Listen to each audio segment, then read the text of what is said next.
ಕಲ್ಯಾಣ ಕರ್ನಾಟಕ ರಕ್ಷಣಾ ವೇದಿಕೆ ವತಿಯಿಂದ ಕಲಬುರಗಿ ನಗರದ ಕಾರ್ಮಿಕ ಇಲಾಖೆ ಮುಂದೆ ಪ್ರತಿಭಟನೆ ಮಾಡುವ ಉದ್ದೇಶ ಏನಪ್ಪ ಅಂದರೆ ವಿನೂತನವಾಗಿ 2015-16ನೇ ಸಾಲಿನ ಗ್ರಂಥಾಲಯ ಮೇಲ್ವೇಚಕರ ಕನಿಷ್ಠ ವೇತನ ಪಾವತಿ ಮಾಡದ ಕಾರಣಕ್ಕಾಗಿ ಕಲಬುರಗಿ ಜಿಲ್ಲಾ ಕೇಂದ್ರ ಗ್ರಂಥಾಲಯ ಏನಪ್ಪ ಅಂದ್ರೆ ಕಾರ್ಮಿಕ ಇಲಾಖೆದವರು ಏನಪ್ಪ ಅಂದ್ರೆ ಜಪ್ತಿ ಮಾಡಿರ್ತಾರೆ.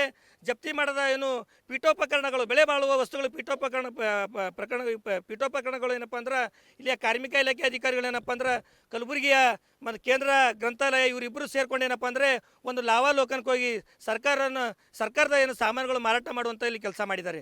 ಕೂಡಲೇ ಇಲ್ಲಿ ಇರ್ತಕ್ಕಂಥ ಕಾರ್ಮಿಕ ಇಲಾಖೆ ಉಪನಿರ್ದೇಶಕರು, ಕಲಬುರಗಿ ಕೇಂದ್ರ ಗ್ರಂಥಾಲಯ ಉಪನಿರ್ದೇಶಕರು ಕೂಡ್ಕೊಂಡು ಏನಪ್ಪ ಅಂದ್ರೆ ಸುಮಾರು 10 ಲಕ್ಷ ರೂಪಾಯಿಗೆ ಮಾರಾಟ ಮಾಡಿರ್ತಾರೆ.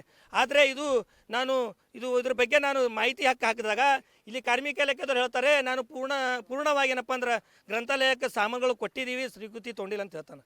ಕಾರ್ಮಿಕ ಇಲಾಖೆ ಹೇಳಿದ ತಕ್ಷಣ ನಾನು ಗ್ರಂಥಾಲಯಕ್ಕೆ ಮಾಹಿತಿ ಕೇಳಿದಾಗ ನಾನು ಸಂಪೂರ್ಣವಾಗಿ ಏನಪ್ಪ ಅಂತಂದ್ರೆ ಯಾವುದೇ ಒಂದು ಕಾರ್ಮಿಕ ಇಲಾಖೆ ಕಡೆಯಿಂದ ನಾನು ಯಾವುದೋ ಒಂದು ನಮ್ಮ ವಸ್ತುಗಳನ್ನು ತೊಗೊಂಡಿಲ್ಲ ಅಂತ ಹೇಳ್ತಾನೆ. ಅಂದರೆ ಇವರು ಆಟ ಆಡುವಂಥ ಕೆಲಸ ಮಾಡ್ತಾ ಇದ್ದಾರೆ. ಕಲಬುರಗಿ ನಗರದಲ್ಲಿ ಭ್ರಷ್ಟ ಅಧಿಕಾರಿಗಳು ಏನಪ್ಪ ಅಂದ್ರೆ ತುಂಬೋಗಿದ್ದಾರೆ. ಪ್ರಿಯಾಂಕರಿಗೆ ಉಸ್ತುವಾರಿ ಸಚಿವರಿಗೆ ಟಾರ್ಗೆಟ್ ಮಾಡ್ತಾರಲ್ಲೋ ಗೊತ್ತಿಲ್ಲ. ಆದರೆ ಇಲ್ಲಿಯ ಕಲಬುರಗಿ ಜಿಲ್ಲೆಯಲ್ಲಿ ಪ್ರತಿಯೊಬ್ಬ ಅಧಿಕಾರಿಗಳು ದಲ್ಲಾಳಿಗಳ ಥರ ಆಗಿಬಿಟ್ಟಿದ್ದಾರೆ. ಅದಕ್ಕೆ ನಾವು ವಿನೂತನ ಕತ್ತಿ ತೊಗೊಂಡು ಯಾಕೆ ಹೋರಾಟ ಮಾಡ್ತಿದ್ದೀವಿ ಅಂದ್ರೆ ಕತ್ತಿ ಥರ ವರ್ತಿಸ್ತಾ ಇದ್ದಾರೆ.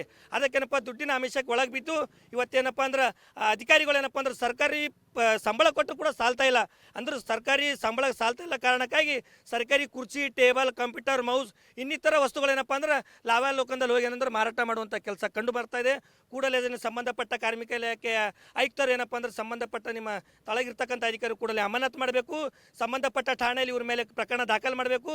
ಯಾವುದೇ ಒಂದು ಟೆಂಡರ್ ಪ್ರಕ್ರಿಯೆ ಆಗದೆ ಏನಪ್ಪ ಅಂದ್ರೆ ಪೀಠೋಪಕರಣಗಳು ಮಾರಾಟ ಮಾಡಿದರೆ ಆ ವ್ಯಕ್ತಿ ಕೂಡ ಮೇಲೆ ಪ್ರಕರಣ ದಾಖಲಾಗಬೇಕಂತ ಈ ಸಂದರ್ಭದಲ್ಲಿ ಹೇಳಕ್ಕೆ ಇಷ್ಟಪಡ್ತೀನಿ. ಒಂದು ವೇಳೆ ಏನಾದರೂ ಕ್ರಮ ಕೈಗೊಳ್ಳದಿದ್ದರೆ ಒಂದು ವಿನೂತನವಾಗಿ ಅಂದರೆ ಉರುಳು ಸೇವೆ ಥರ ನಾವು ಪ್ರತಿಭಟನೆ ಮಾಡಿ ನ್ಯಾಯ ಪಡುವಂಥ ಕೆಲಸ ಮಾಡ್ತೀವಿ ಅಂತ ಈ ಸಂದರ್ಭದಲ್ಲಿ ಹೇಳಕ್ಕೆ ಇಷ್ಟಪಡ್ತೀನಿ. ನಮಸ್ಕಾರ.